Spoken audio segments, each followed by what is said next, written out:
Hey guys, welcome to an interesting video in Wild Rift. So today we're back with a Senna updated complete guide, and today we're going to be talking about the tanky supportive Senna build. So before we really get into it, of course, don't forget to check out Senna's basic guide for her skills, living order tips and tricks, as well as some combos. I'll chuck that up in the cards above right now. But without further ado, let's get straight into it. So for the items, for the first support item, what I normally say is that any one of the three really works. I would say that with a relic shield, you do have to attack minions, so you will get less souls, so that's probably the one you don't really want. But even so, it's still fine, right? Like, we have seen a lot of times where we play Senna with the relic shield, it's still fine. With Ancient Coin, it's the most passive. You don't really have to do anything. Let the ADC farm and you will get stacks. And of course, with the Spectral Sickle, it's the one you have to kind of do the most, right? Because you have to poke people down to proc Spectral Sickle, and that only works if you have a lane on the enemy team that you can actually poke and is not too aggressive, right? And it will kill you if you walk up, right? So for the boots, we're gonna start with defensive boots. As a default, I play steel caps. If you need merc treads, you can go for that one as well. And then first item is going to be Iceborne Gauntlet. The Iceborne Gauntlet gives you a good mix of defensiveness and damage. Of course, it gives you 250 max health, armor, mana, and ability haste. Now, all of these stats are really good for Senna. Of course, the tanky stats make her tanky. Ability haste is really nice for her because her cooldowns are relatively long on all her abilities. And having mana is also really good because Senna uses a lot of mana. Now, Spellblade of course allows you to create the slow field as well as deal extra damage, so it does help out with your damage a little bit as well. Then we have Spirit Visage, which once again is a tank item, gives you 350 max health, 50 magic resist, 20 ability haste. So the really important thing is that the tank items that we choose to go for here all have ability haste, which is going to help you spam your abilities a lot more and of course make you a lot more supportive to of course help your team to heal and shield and etc, right? So this one also increases the healing and shielding you do on yourself by 30%, which of course on your ulti and your Q you heal and shield, which also applies to yourself, right? So this is gonna help yourself out even more. Then the last couple items are quite situational. So as a default here we have Frozen Heart, which once again gives you mana, gives you armor, and gives you a ton of ability haste and slows down the attack speed of people. This is really nice to go for if there are like at least 2 champions on the enemy team who wants to auto attack. If there's really only like one, it's probably not that worth it. And then Serpent's Fang, because most of the time you're always going to be against shielding. Most enemy teams have shielding, so if the enemy team has only a little bit of shielding, like in the match later that I play, we're against a Blitzcrank and a Malphite, which their shielding is not the biggest deal in the world, so we go for it like late. But if you're into a team, like for example you have like Lux support, Karma mid lane, something like that, you definitely want to go for this, like maybe first item, maybe after Iceborne Gauntlet. You also have a couple other items you can go for. For example, you can replace Spirit Visage with Maw for a more aggressive magic defense option. You can also go for Black Cleaver, which is gonna help you shred people down and also just gives you some really nice stats, right? If you need anti-heal, of course you can go for Executioner's Calling early and eventually build into More Reminder if you need it. And yeah, so for the runes, I like to go for Fleet Footwork. Fleet Footwork, of course, gives you the movement speed and also restores the mana and gives you the healing. Overall, just a pretty useful tool for you to get off your auto Q auto combo faster. And then we're gonna go Resolve here, Font of Life, just to heal yourself and your ADC, Bone Plating for the defensive capabilities, as well as Perseverance, which helps you with CC, gives you tenacity if you ever get CC'd, and Shield Bash, because this is probably the best damaging rune you have here. Your choices are things like Shield Bash, Empowered Attack, and Brutal, and from my observation, Shield Bash generally is the best option on Senna. For the spell, since you're a support, you're going to go for Flash and Heal. Now, if your ADC already takes Heal, then you can go for something more selfish, like a Barrier, like an Exhaust, like a Cleanse, something like that, or even an Ignite. Alright, so with all that covered, let's move on to looking at the gameplay. Okay, so now let's take a look at the gameplay itself, but before we get too far in, of course, as usual, don't forget to like, comment, and subscribe. Any questions, queries, or remarks, feel free to leave them in the comments below. Of course, you guys know I will be sure to address them, or to drop a like. So, Recently in my previous, maybe not that recently, but in my previous Senna video, we went through the carry Senna build, and the carry Senna build is actually way more popular now. The one where you go for lethality boots into like dust blade, into like, lethality items as well as blaster, and using that build, you will be able to sort of be a secondary ADC and kind of carry the game, right? So in the previous video, I covered that one. And in that video I said that I preferred this like tank supportive Senna kind of build, and there was a commenter that did mention, or not really mention, but he brought up many like kind of points on why he thinks that carry Senna is much better than tank Senna and why that's definitely the way to go. I did address his points in the comment itself. I did reply to the comment and address it, but that really led me to kind of a realization, right? Which is that you can play Senna in two ways, right? Carry Senna and tank Senna, right? This is the same champion Senna, but really if you think about it, tank Senna and carry Senna are completely different champions. You're playing the same champion, yes, but the way you play and the the strengths and weaknesses of the champions are very different.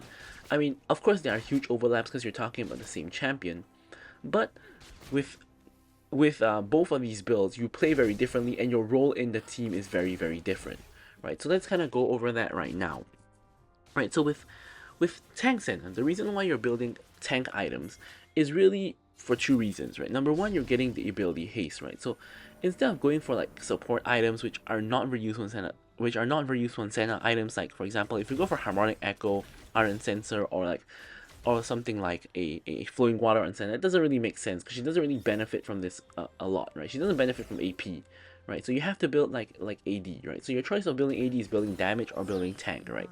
So if you build tank, you can get a ton of ability haste, right? The maximum ability haste you can get from an item is 30, sorry. So any item you can get 30, 25, or 20 ability haste is going to be amazing, right? Which is why you have items like Iceborne Gauntlet that gives you 30 ability haste, and you have items like Spirit Visage which gives you 20 ability haste. So you're trying to go for ability haste through tank items, right? And secondly, in going through tank items, if you realize that tank items we're going for are very utility, right? So you have Iceborne Gauntlet that creates the slow feel, it benefits your team a lot. Then you also have, items like Frozen Heart, which lowers the attack speed of enemy champions, that's, really good, right? Of course, Spirit Visage mainly helps you, right? But by you being tanky, this means that you will be alive, and when you are alive, you can continue healing and shielding the enemy team. Not enemy team, your team, obviously.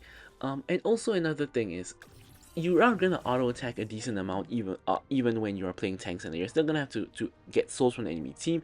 You're still gonna want to proc the Frozen Heart on the enemy team, and just by doing a way less damage but being alive for way longer, it's actually gonna help you out a lot in terms of your DPS, right? So think about this, right? Imagine when you build carry Senna, let's say one auto does 500 damage, right? Let's say when you're on tank Senna, let's say one auto does 100 damage, right? So you need 5 attacks, for example, on tank Senna to equal 1 auto attack from carry Senna, right? But let's say with tank Senna, you can be, let's say you have an enemy assassin diving you, right? On carry Senna, you get off 2 auto attacks and you just die instantly, right?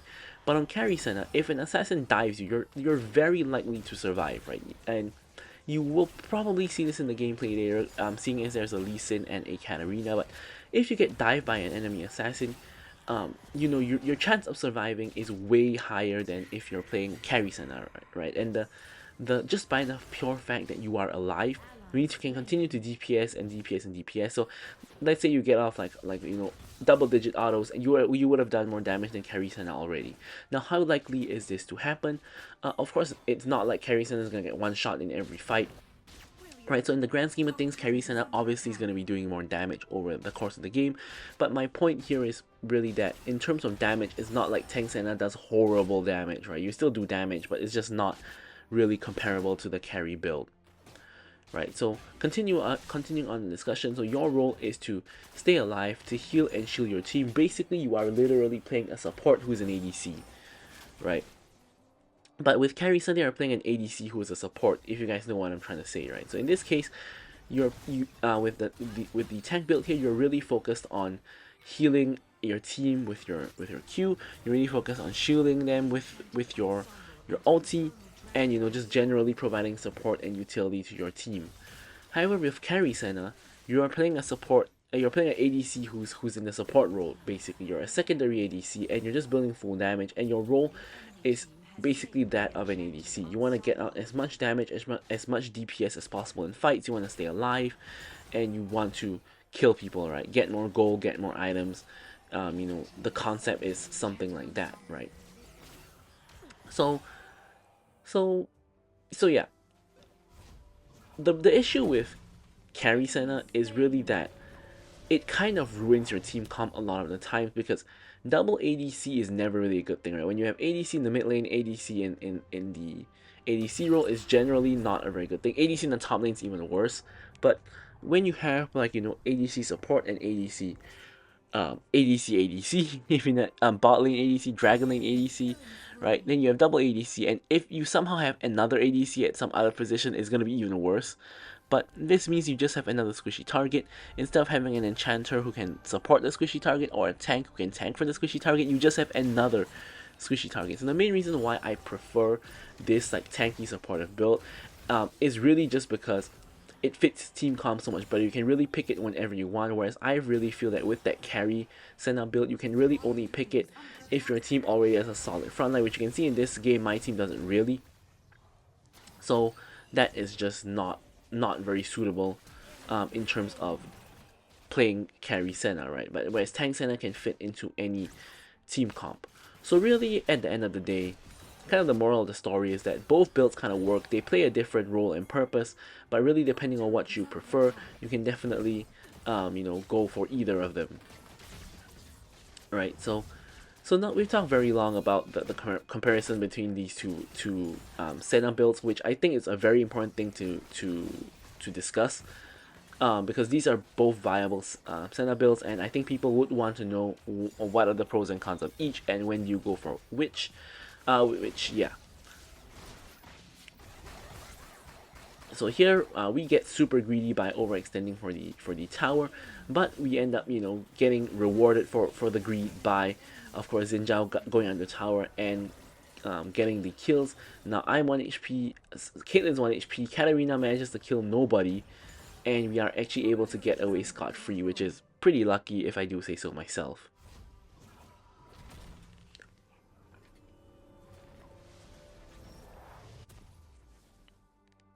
So here, of course, we're building towards our Iceborne gauntlet, and what you will notice is Senna is a very aggressive early game champion, right? Depending, not depending, but regardless of whether you build tank or damage, you still want to play Senna the same way in the early game, which is aggressively, right? Because Senna has really high range. She has the same range as Ashe, which is the second highest base range in the game, right? As we catch out the Blitzcrank here, and Xin Zhao picks up the kill.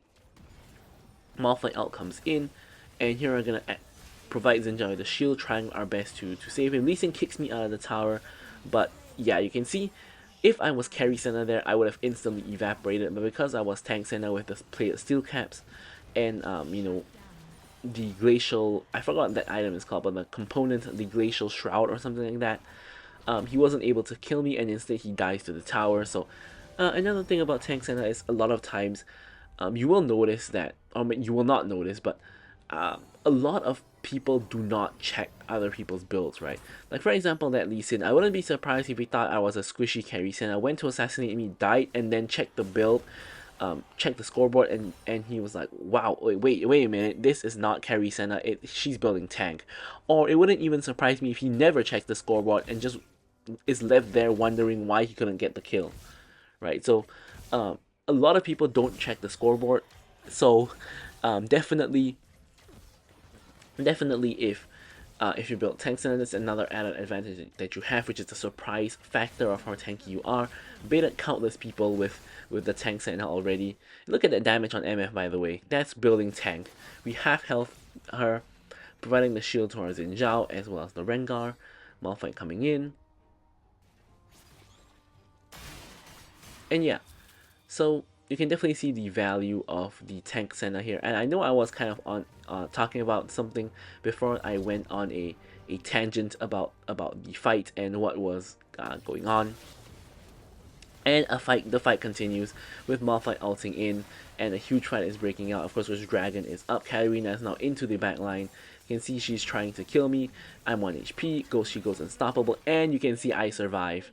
And I don't have any magic resist just yet, but I do have the health from the steel caps. I do have the health from the Ice Gauntlet, and even from the Kindle Gem I get extra health. Now without any of these items, I would have just straight up died, right? So you can see once again, tank build has helped me cheat death for a second time, and that's going to be quite common when you build tank Senna. A lot of times assassins are going to die if you because they see Senna, they think you're squishy, and they're going to come for you. And then when that happens, you are realizing that you are going to survive a lot of the time, especially if you play it well. And then the assassin is going to find themselves out of position and again get killed by your team. Or at least hopefully get killed by your team. So now we're going to hit back over to the dragon area after clearing out the top wave. And yeah, so on tank Senna, it's really not too bad if you die. I mean, I talk about all these times that you survive, but it's really not too bad if you die. Because, of course, you are the support at the end of the day. It's better you die than the ADC dies, for example. So here Katarina is going in with the ulti, Malphite is going in. I give the shield to my entire team, which is blocking a lot of the damage from the MF ult. And Victor here picks up a double kill. Victor goes unstoppable. His ult is resetting to high heaven. And yeah, we gave a huge value shield there as well as healing our team. And now my team is going to be able to go get Dragon. Caitlyn is going to be able to push the mid lane. I'm too late to Dragon because I really wanted the 2 souls that you get when Dragon dies, but a little bit too late for that. Now I'm going to back. I'm going to pick up the Spirit Visage. And I didn't really talk too much about what enchant you should go for, but normally it's going to be lock-in. Now in some instances you can go for a more selfish enchant, like a stasis or like a QSS if you need it sometimes. Like here I'm kind of just deciding what item I want to build. And I think I'm deciding to go for an enchant next. I think I'm going for one of the more expensive ones. But yeah, so here my whole team is kind of grouped up here. And with Senna, one of the kind of issues with Senna, she always wants to be near the wave, right? Because she wants to get souls. So you generally always want to be with a teammate. You never really want to be alone, regardless of which build you are playing. It's quite a notorious Senna weakness that you normally don't split from your ADC or don't split from your team because you always have to be near them like this to get the souls. So you can see I'm just letting Victor farm, pick up the souls from the minions.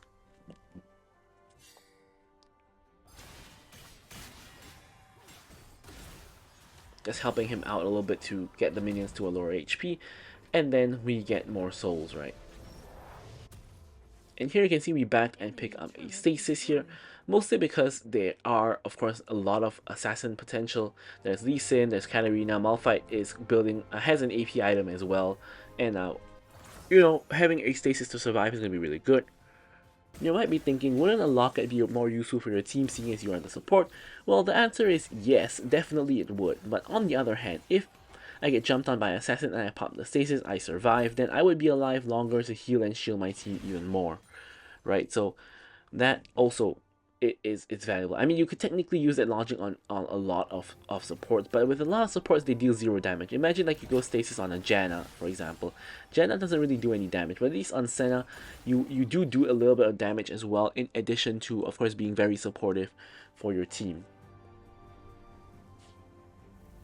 So you can see that since Baron is up, the whole team is like on Baron side, and we're actually starting out the Baron.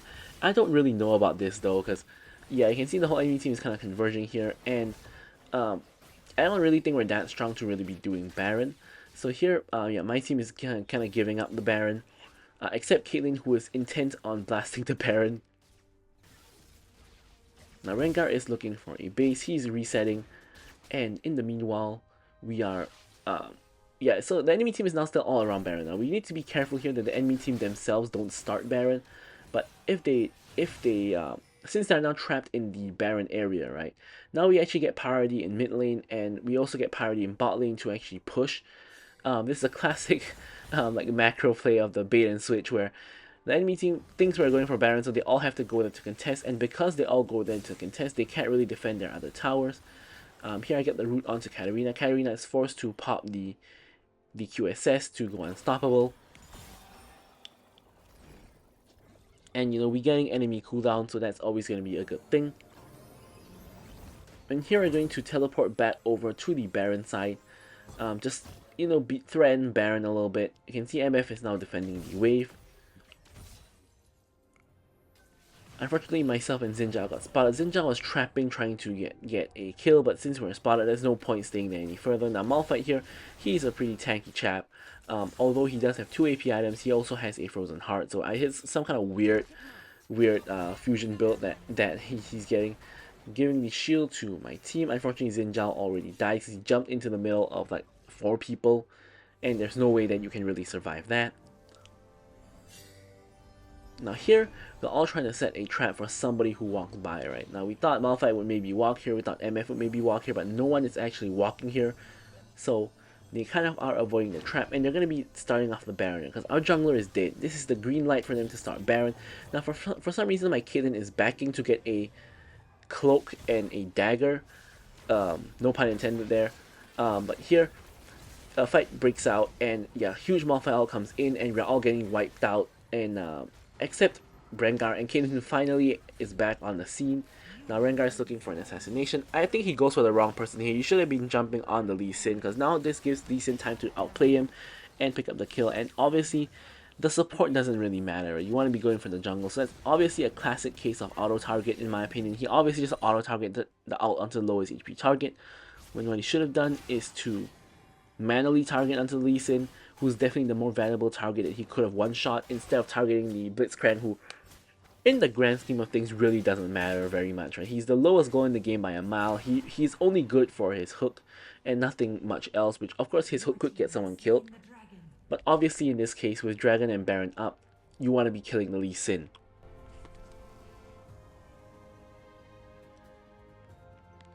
Thankfully though, the Lee Sin does end up dying eventually. Now in this game, I'm deciding to go for a Black Cleaver next, because since there's not a lot of auto attackers on the enemy team, I think Frozen Heart is not very useful. Of course, MF is not really even an auto attacking ADC, so going for something like this Frozen Heart is going to be a little bit of a waste. So we're going to go for Black Cleaver, just for more health, as well as to just help our team shred the armor of the enemy team.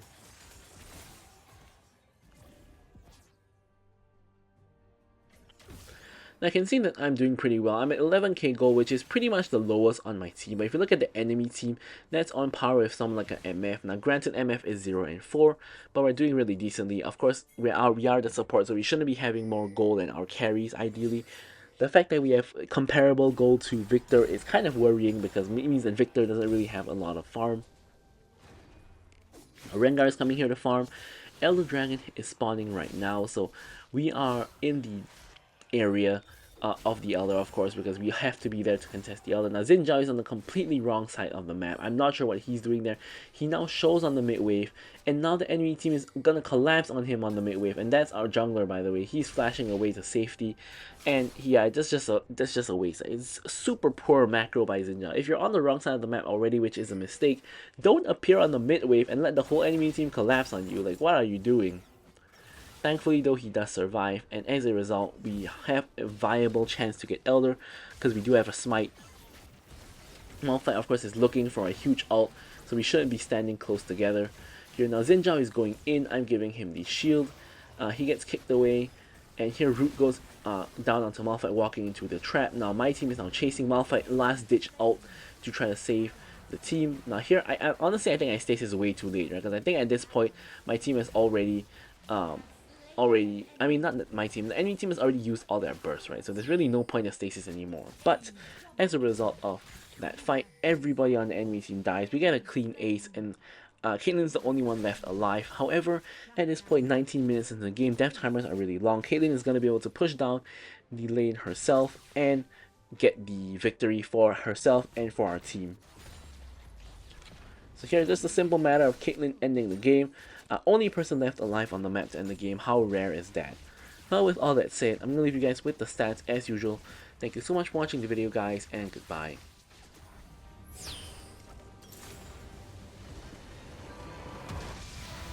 Victory!